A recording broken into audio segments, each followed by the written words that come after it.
शक्ति जी, क्या हो गया महागठबंधन के गठन के साथ ही अपराधी कितने ज्यादा बेखौफ कैसे होते जा रहे हैं? क्या वाकई जंगल राज एक बार फिर से लौट चुका है?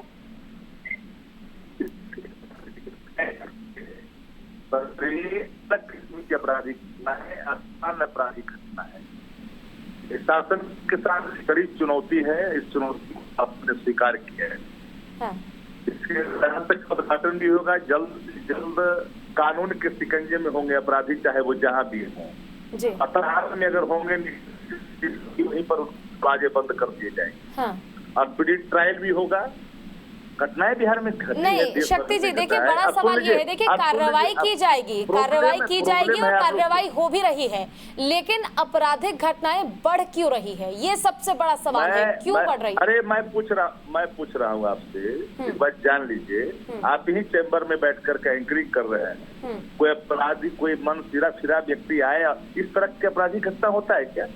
आपने कभी देखा है क्या? एक व्यक्ति निकलता हो, यह कोई किस तरह का सुनियोजित है? यह स्थिरता कायम करने की कोशिश तो नहीं है? सभी पहलुओं की चीजों पर बिल्कुल बिंदुवार तरीके से अन्वेषण होगा।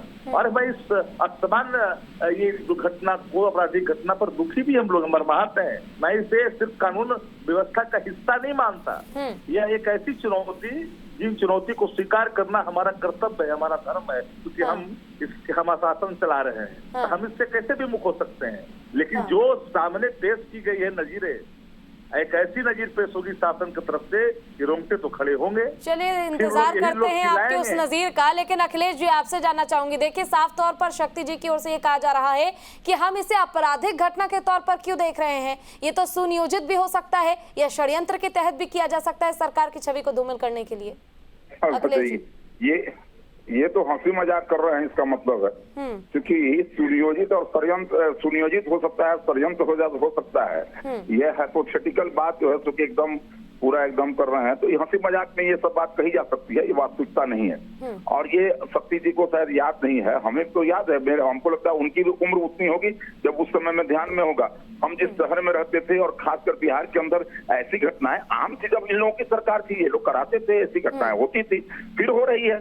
हमको वो पुराना सीन याद है जिस समय में हम लोग दहशत में जीते थे, घर से बाहर निकलते थे तो लोग पूछते थे कि घर जाना है कि अभी रहना है, और 4 बजे के बाद कहते कि घर चले जाओ।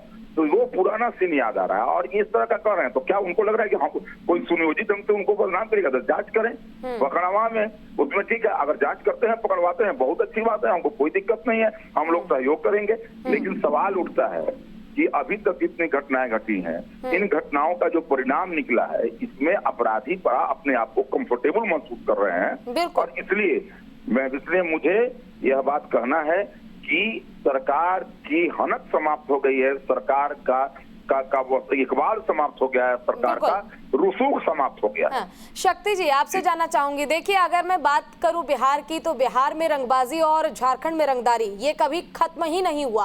और अगर हम आज की भी बात करें तो शायद अगर सरकार की ओर से पहले ही अपराधियों पर कोई सख्त कार्रवाई की जाती या फिर उनके ऊपर सख्त से सख्त उनको सजा सुनाई जाती, तो शायद उनका मनोबल इतना ज्यादा बढ़ता ही नहीं। आपसे बड़ा सवाल मेरा ये है कि आखिर ये कौन सा जनता राज है जिसमें जनता सुरक्षित ही नहीं है?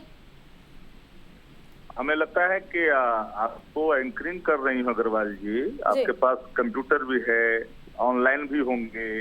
आप 9 तारीख के पहले एक दिन में बिहार में 34-35 हत्या हो रही थी। हमारा रिपोर्ट नहीं है, ये गृह मंत्रालय का रिपोर्ट है।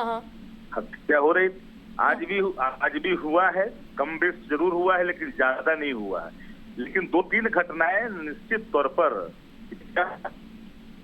लेकिन शक्ति जी, आप पहले की सरकार की पहले की सरकार से आप अपनी तुलना क्यों कर रहे हैं? आपका महागठबंधन का सरकार है, आरजेडी की सरकार है और लालू प्रसाद यादव जी की सरकार है। आपको तो और बेहतर बिहार की जनता के लिए करना चाहिए।